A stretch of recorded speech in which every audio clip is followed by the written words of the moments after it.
بلندی کے ضامن فرامین رحماں، چلو آؤ پڑھ لیں مضامین قرآن۔ ناظرین کرام، آج تراویح میں 19ویں پارے کی تلاوت کی جائے گی۔ 19ویں پارے میں سورہ الفرقان جو ہے وہ ہے، سورہ شعراء ہے اور سورہ نمل ہے۔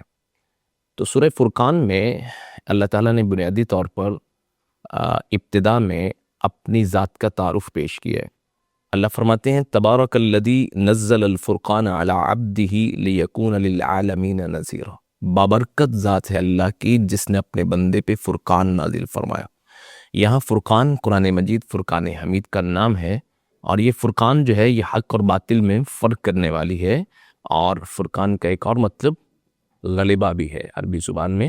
تو یہ غلبے کی کتاب ہے، جو اس سے جڑ جائے گا، جو اس کو اپنا دستور بنا لے گا اپنی نجی زندگی میں، اپنی اجتماعی زندگی میں، ریاستی سطح پر، مملکت کے لیول پہ جو بھی شخص اس کو قانون بنائے گا، اس کو ضابطہ بنائے گا، اللہ رب العزت اس کو غلبہ عطا فرمائیں گے۔ تو یہ اس معنی کے اندر ایک مفہوم پوشیدہ ہے۔ تو اللہ بابرکت ذات ہے کہ جس نے اپنے بندے یعنی حضرت محمد صلی اللہ علیہ وسلم پر یہ فرقان یعنی قرآن مجید نازل فرمایا، لیکون للعالمین نذیرا، تاکہ جہانوں کے لیے ڈرانے والے بن جائیں۔ اس کے بعد اللہ تعالیٰ نے مشرکین جو اللہ کے سوا جن کی پرستش کرتے تھے، جن کی عبادت کرتے تھے، ان کی بے بسی کا نقشہ کھینچا ہے۔ وہ کن الفاظ میں؟ اللہ فرماتے ہیں وَاتَّخَذُوا مِن دُونِهِ آلِهَةً لَا يَخْلُقُونَ شَيْئًا وَهُمْ يُخْلَقُونَ۔ انہوں نے اللہ کے سوا اور معبود بنائے ہوئے ہیں اور الہ بنائے ہیں، لا یخلقون شیئا، کچھ بھی نہیں انہوں نے تخلیق کیا، کچھ بھی نہیں انہوں نے پیدا کیا، وہ ہم یخلقون، اور حالت یہ ہے کہ وہ خود پیدا ہوئے ہیں۔ جو خود پیدا ہوا ہو، کوئی چیز پیدا نہ کر سکتا ہو، وہ الہ کا درجہ کیسے حاصل کر سکتا ہے؟ وَلَا يَمْلِكُونَ لِأَنفُسِهِمْ ضَرًّا وَلَا نَفْعًا، اللہ فرماتے ہیں اپنی جانوں کے لیے بھی کوئی نفع نقصان کے مالک نہیں ہے۔ گویا جو نفع اور نقصان کا مالک نہیں ہو سکتا، وہ کیسے رب کا شریک ہو سکتا ہے؟ وہ کیسے الہ کا درجہ پا سکتا ہے؟ وَلَا يَمْلِكُونَ مَوْتًا وَحَيَاةً، اور نہ ہی وہ زندگی اور موت کے مالک ہے، یعنی موت اور زندگی بھی ان کے اختیار میں نہیں ہے۔ ولا نشور، اور نہ ہی دوبارہ اٹھائے جانے کا اختیار رکھتے ہیں۔ تو یہ جب سب معاملات، دوبارہ اٹھایا جانا، موت اور زندگی، نفع اور نقصان، تخلیق، یہ سب کے سب اختیارات میں ایک اللہ کے ہیں، اللہ کے سوا کسی اور کے نہیں ہے، تو پھر وہ الہ کا درجہ جو وہ کیسے اختیار کر سکتے ہیں؟ اس کے بعد سورہ الفرقان ہی کے اندر اللہ تعالیٰ نے مشرکین کے ایک بہت بڑی غلط فہمی جو ہے اس کو ذکر کیا۔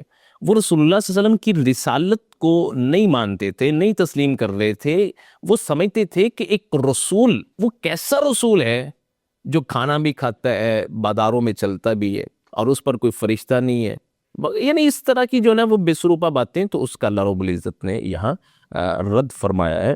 وہ کہتے ہیں ما لہذا الرسول یأکل الطعام ویمشی فی الاسواق، یہ کیسا رسول ہے جو کھانا بھی کھاتا ہے، بازاروں میں بھی چلتا ہے۔ لولا انزل الیہ ملک فیکون معہ نذیرا، اس کی طرف فرشتہ کیوں نہیں ہے جو اس کے ساتھ ساتھ جو ہے وہ ڈرانے والا ہو، اس کے ساتھ جو ہے وہ لوگوں کو آگاہ کرنے والا ہو؟ تو فرشتہ ساتھ ہو نا تو ہمیں پتہ چلے۔ اللہ اکبر۔ او یلقا الیہ کنز، کوئی خزانہ کوئی نہیں دیا گیا اس کو۔ اللہ اکبر۔ او تکون لہ جنت یأکل منہا، باغ ہونا چاہیے جس سے یہ خود کھائے۔ وقال الظالمون ان تتبعون الا رجلا مسحورا، یہ ظالم کہتے ہیں کہ یہ آسیب زدہ ہے، سحر زدہ شخص ہے جس کی تم پیروی کر رہے ہو۔ اللہ اکبر۔ تو اس طرح کے بے سروپا اعتراضات جو ہیں وہ اللہ رب العزت نے یہاں بیان فرمائے۔ تو اللہ فرماتے ہیں کہ محبوب ذرا دیکھو یہ کیسی آپ کے لیے مثالیں بیان کر رہے ہیں، اور یہ گمراہ ہیں، سیدھے رستے پہ نہیں ہیں۔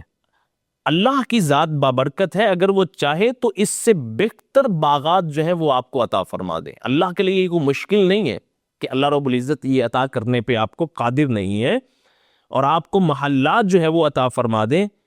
حقیقت یہ ہے کہ انہوں نے قیامت کی گھڑی کو جھٹلایا ہے، قیامت کے یہ منکر ہیں، ان کا انکار کرنے والے ہیں۔ اور یاد رکھیے گا کہ جو قیامت کا انکار کرنے والا ہے اس کے لیے ہم نے بھڑکتی ہوئی آگ جو ہے وہ تیار کر رکھی ہے۔ تو ناظرین کرام، یہ سب ڈیمانڈز جو ہیں وہ مشرکین گاہے بگاہے رسول اللہ صلی اللہ علیہ وسلم سے کیا کرتے تھے، لیکن اللہ رب العزت نے یہ پوری نہیں فرمائی، اس لیے کہ ایمان بالغیب جو ہے یہ بہت ضروری ہے کہ بن دیکھے ایمان جو ہے وہ کیا جائے۔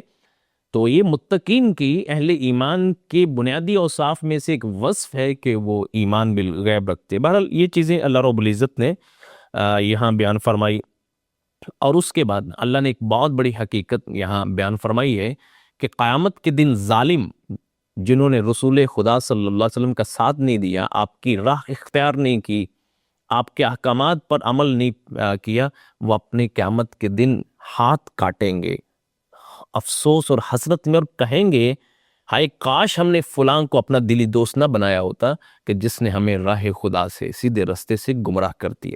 تو یہ اس دن حسرت کسی کام نہیں آئے گی۔ یہی موقع ہے، یہی وقت ہے کہ رسول اکرم صلی اللہ علیہ وآلہ وسلم پر ایمان رکھنے کے ساتھ ساتھ ان کی اتباع اور فرما برداری کی جائے، ان کا کہا مانا جائے، نہیں تو قیامت کے دن پچھتایا تو کیا پچھتایا، اس کا کوئی فائدہ نہیں۔ اللہ نے یہاں اس کو بیان فرمایا۔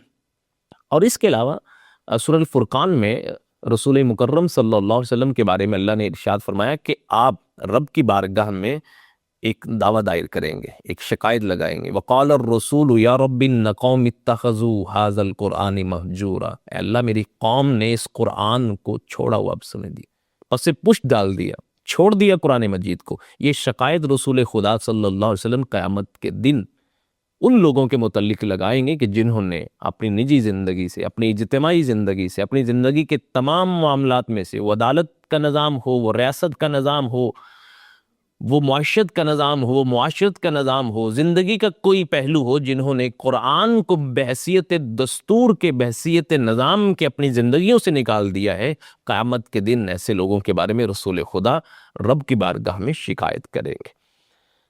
اللہ اکبر۔ اس کے بعد اللہ تعالیٰ نے سورہ الفرقان میں رحمان کے جو بندے ہیں ان کے اوصاف گنوائے، وَعِبَادُ الرَّحْمَنِ الَّذِينَ يَمْشُونَ عَلَى الْأَرْضِ هَوْنًا، رحمان کے بندے وہ ہے جو زمین پر بڑی ہی آہستگی سے، مطلب اکڑ کے نہیں چلتے، بڑی نرمی سے، عاجزی سے جو ہے وہ چلتے ہیں۔ وَإِذَا خَاطَبَهُمُ الْجَاهِلُونَ قَالُوا سَلَامًا، جب جاہل ان سے مخاطب ہوتے ہیں، ان سے جہالت پہ اتر آتے ہیں، بلا وجہ بحث کرنا شروع ہو جاتے ہیں، تو وہ الجھنے کی بجائے سلام لے کر گزر جاتے ہیں۔ یہ مومن رحمان کے بندوں کے اوصاف ہیں۔ تو ناظرین کرام، زندگی میں بہت سے ایسے لوگوں سے واسطہ پڑتا ہے جانتے بوجھتے ہوئے بھی جہالت پہ اتر آتے ہیں اور جاہلانہ فعل سر انجام دینا شروع کر دیتے ہیں، تو ایسے لوگوں سے مخاطب ہوتے ہوئے اپنی عزت، اپنے دین، اپنی ایمان کی سلامتی اسی میں ہے کہ سلام کہہ کے گزر جائے، الجھے نہیں۔ یعنی ایک شخص جو لا علم ہے اس کو بتائیں، آپ اس سے مجادلہ کریں، اس کو سمجھائیں، لیکن ایک شخص جانتے بوجھتے ہوئے بھی تجہل عارفانہ سے کام لے رہا ہے، جان بوجھ کر جہالت پر اتر آ رہا ہے، تو اس کا پھر علاج، اس کا طریقہ قرآن یہی بتاتا ہے کہ بس سلام کہہ کے گزر جائے۔ اس کے بعد اللہ رب العزت فرماتے ہیں جو اپنے والذین یبیتون لربہم سجدا وقیاما، اپنے رب کے حضور رات جو ہے وہ سجدے اور قیام میں گزارتے ہیں۔ اللہ اکبر۔ یعنی رحمان کے بندے اتنے غافل اور نہیں ہوتے کہ وہ ان کے دن، ان کی رات گزر رہی ہے وہ اپنے رب کو یاد نہ کریں، بلکہ رات کی تنہائیوں میں جب لوگ سو رہے ہوتے ہیں تو رب کے حضور سجدہ و قیام کر رہے ہوتے ہیں، اور اپنے رب سے کیا دعائیں مانگتے ہیں کہ اے ہمارے رب ہم سے جہنم کے عذاب کو دور کر دے، اس لیے کہ اس کا عذاب جو ہے وہ چمٹ جانے والا ہے اور جہنم بہت ہی بری جگہ ہے، برا ٹھکانہ ہے۔ اس طرح اللہ رب العزت نے فرمایا جب وہ راہ خدا میں خرچ کرتے ہیں تو نہ ہی فضول خرچی کرتے ہیں، بیجا خرچ کرتے ہیں، اور نہ ہی وہ کنجوسی جو ہے وہ اختیار کرتے ہیں، بلکہ درمیانی اعتدال والی راہ جو ہے وہ اختیار کرتے ہیں۔ اسی طرح وہ اللہ کے سوا کسی کو معبود نہیں بناتے، اور جس جان کو اللہ نے قتل کرنا اس کا حرام ٹھہرایا ہے اس وہ قتل نہیں کرتے، اور اسی طرح زنا کا ارتکاب نہیں کرتے، اور کسی بھی لغو کام میں، جھوٹ کے کام میں، معصیت کے کام میں وہ شریک نہیں ہوتے، اور جب کسی لغو کام سے گزرتے ہیں تو شریفانہ انداز میں جو ہے وہ گزر جاتے ہیں۔ تو یہ سارے اوصاف جو ہے اللہ نے اپنے رحمان کے بندوں کے بیان فرمائے۔ ناظرین کرام، اگر یہ سارے کے سارے اوصاف اگر کسی شخصیت میں جمع ہو جاتے ہیں تو یاد رکھیے گا وہ ایک آئیڈل پرسنالٹی بن جاتی ہے، وہ ایک بہت ہی عمدہ اور نفیس شخصیت جو ہے وہ بن جاتی ہے۔ شرط یہ ہے کہ یہ وہ اوصاف جو اللہ نے یہاں گنوائے ہیں اگر انسان ان کو اختیار کر لے۔ اللہ اکبر۔ اور ایک آخر میں سورہ الفرقان کے آخر میں اللہ نے ایک بہت عظیم دعا بیان فرمائی ہے کہ رحمان کے بندے جو ہیں وہ اللہ سے دعا مانگتے ہیں، اور یہ دعا انسان کو مانگنی چاہیے اپنے رب سے۔ وہ دعا کیا ہے؟ ربنا حب لنا من ازواجنا وذریاتنا قرۃ اعین وجعلنا للمتقین اماما۔ بہت عظیم دعا ہے کہ وہ رحمان کے بندے اللہ سے دعا کرتے ہیں کہ اے اللہ ہماری بیویوں اور ہماری اولادوں سے ہمیں آنکھوں کی ٹھنڈک عطا فرما اور ہمیں پرہیزگاروں کا پیشوا یعنی ان کا امام بنا۔ یعنی مطلب صرف ہم پرہیزگار نہ ہوں بلکہ پرہیزگاروں میں بھی ہمیں اعلیٰ جو ہے وہ مقام عطا فرما۔ تو نیکی کے کام میں انسان کو سبقت لے جانی چاہیے، نیکی کے کام میں انسان کو آگے بڑھنا چاہیے۔ تو پرہیزگاروں کا، متقین کا ہمیں امام بنا، ان کا پیشوا بنا۔ تو یہاں جو ہے وہ سورہ الفرقان کا جو ہے وہ اختتام ہے، اور اس کے بعد سورہ شعراء جو ہے اس کی ابتدا ہے۔ بنیادی طور پہ سورہ شعراء میں بھی اللہ تعالیٰ نے کفر اور شرک کو جو ہے وہ بیان فرمایا ہے، اور سابقہ انبیاء کا اللہ رب العزت نے یہاں کثرت کے ساتھ ذکر فرمایا ہے، اور اس کے بعد فرعون کا بھی ذکر فرمایا، اور فرعون نے کس طرح جو ہے وہ ایمان لانے والوں پر جو ہے وہ عرصہ حیات تنگ کیا، اس کو اللہ تعالیٰ نے یہاں بیان فرمایا۔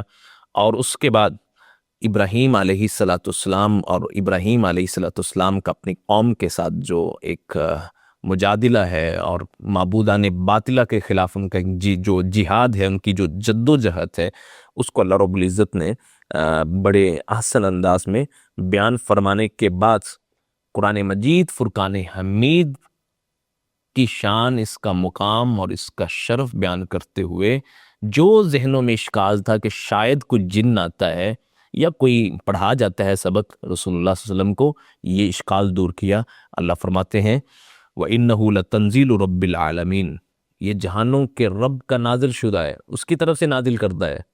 ایسا مت سمجھیے گا کہ شاید کوئی جن وغیرہ جو ہے وہ آ کر سکھا جاتا ہے، یہ جہانوں کے رب کی طرف سے نازل کردہ ہے۔ نازل بہ الروح الامین، اس کو لے کر روح امین یعنی جبرائیل امین جو ہیں وہ نازل ہوئے ہیں علی قلبک، اے محبوب آپ کے دل پر، آپ کے دل پر اس کا جو ہے، آپ کے قلب اطہر پر جو ہے اس کا نزول ہوا ہے، لتکون من المنذرین، تاکہ آپ ڈرانے والوں میں سے، آگاہ کرنے والوں میں سے ہو جائے۔ بلسان عربی مبین، عربی مبین میں اس کو نازل کیا گیا ہے، یہ نازل ہوا ہے۔ وَإِنَّهُ لَفِي زُبُرِ الْأَوَّلِينَ، یہ جو کچھ ہدایات اس میں ہیں، جو چیزیں اس میں موجود ہیں، یہ پہلی کتابوں میں بھی موجود تھیں، ایسا نہیں ہے کہ کوئی نئی چیز جو ہے وہ اس قرآن میں ہے۔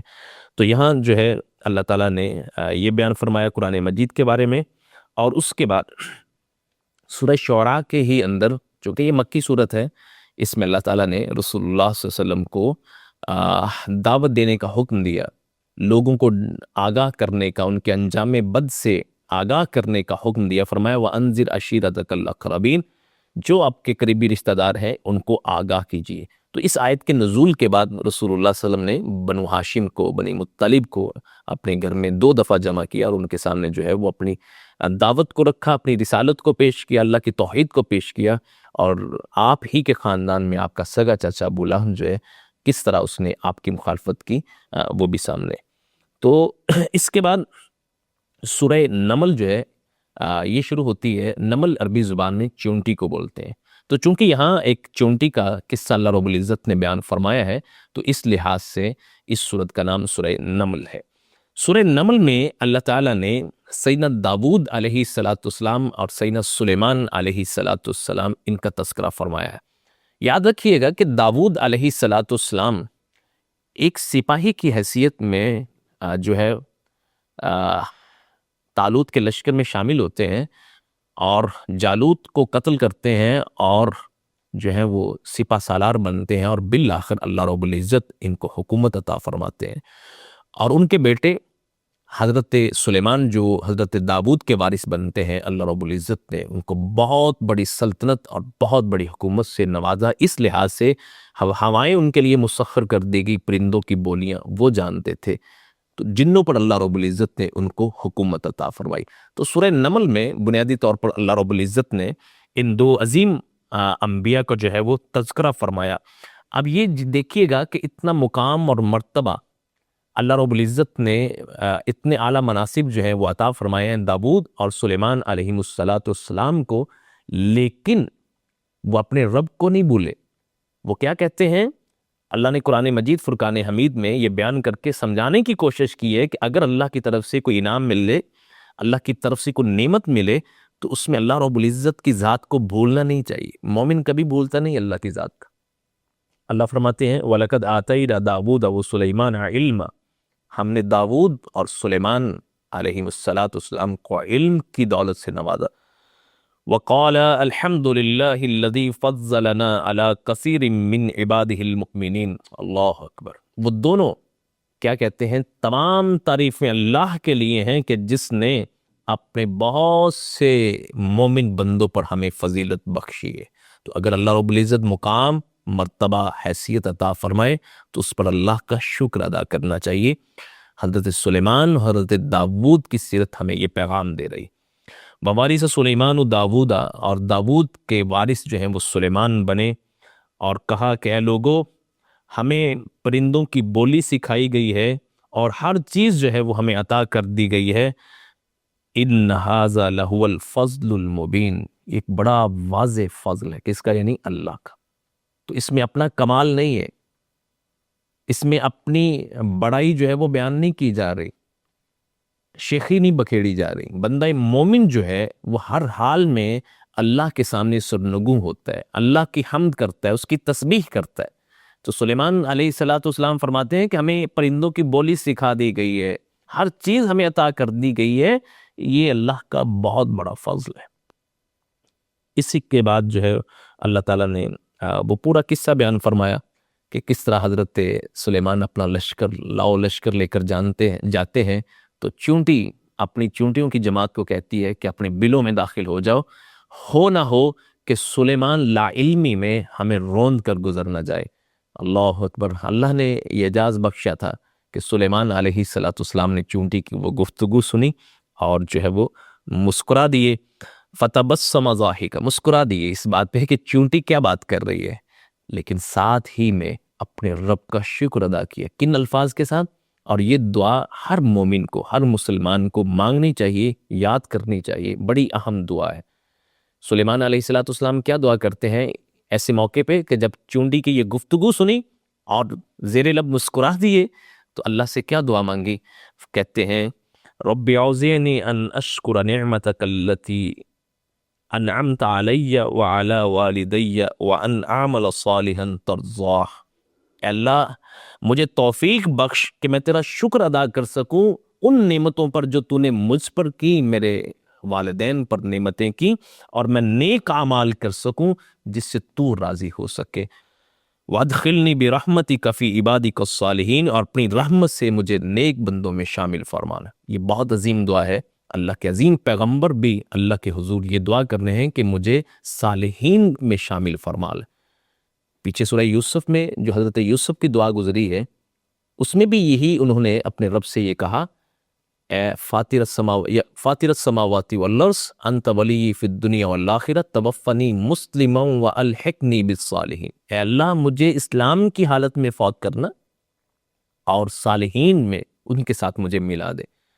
سیدنا سلیمان علیہ السلام بھی اپنے رب سے یہی دعا کر رہے ہیں کہ اے اللہ وادخلنی برحمتک فی عبادک الصالحین، اپنی رحمت سے مجھے اپنے نیک بندوں میں جو ہے وہ شامل ہو۔ اس کے بعد وہ ہدہد کا واقعہ ہے کہ ایک پرندہ ہے، اس کو گم پایا، کہا وہ کہاں ہے تو میں اس کو سخت سزا دوں گا، ایسی غائب ہے۔ خیر جب وہ بارگاہ میں آیا اس نے عذر پیش کیا کہ میں ایسی قوم کے پاس سے آ رہا ہوں جو سورج اور چاند کی پرستش کر رہے ہیں، اللہ کی پرستش نہیں کر رہے۔ تو دیکھیے گا ناظرین، ایک پرندہ، اس کو بھی شپ جو ہے وہ گوارا نہیں ہے، اس نے بھی اب اللہ کی توحید میں کمپرومائز نہیں کی۔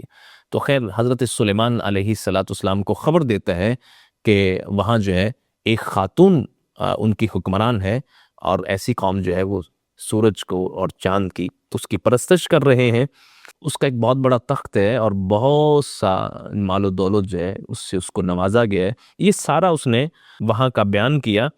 اور بیان کرنے کے ساتھ وہ پرندہ کیا کہتا ہے وَزَيَّنَ لَهُمُ الشَّيْطَانُ أَعْمَالَهُمْ، شیطان ان کے لیے ان کے اعمال کو بڑا مزین کر دیا ہے، فَصَدَّهُمْ عَنِ السَّبِيلِ، اور سیدھی راہ سے ان کو روک دیا ہے، فَهُمْ لَا يَهْتَدُونَ، اور وہ ہدایت یافتہ نہیں ہے۔ اللہ يَسْجُدُوا لِلَّهِ الَّذِي يُخْرِجُ الْخَبْءَ فِي السَّمَاوَاتِ وَالْأَرْضِ۔ اللہ اکبر، بہت عظیم جملہ ہے۔ وہ کہتے ہیں کہ اللہ يَسْجُدُوا لِلَّهِ، وہ کیوں نہیں اللہ کو سجدہ کریں جو آسمانوں اور زمین میں چھپی چیزوں کو نکالنے والا ہے، اللہ کو سجدہ کیوں نہ کریں؟ اللہ اکبر۔ وَيَعْلَمُ مَا تُخْفُونَ وَمَا تُعْلِنُونَ، جو بھی تم چھپاتے ہو اللہ اس کو جانتا ہے، جو بھی تم ظاہر کرتے ہو اللہ اس کو جانتا ہے۔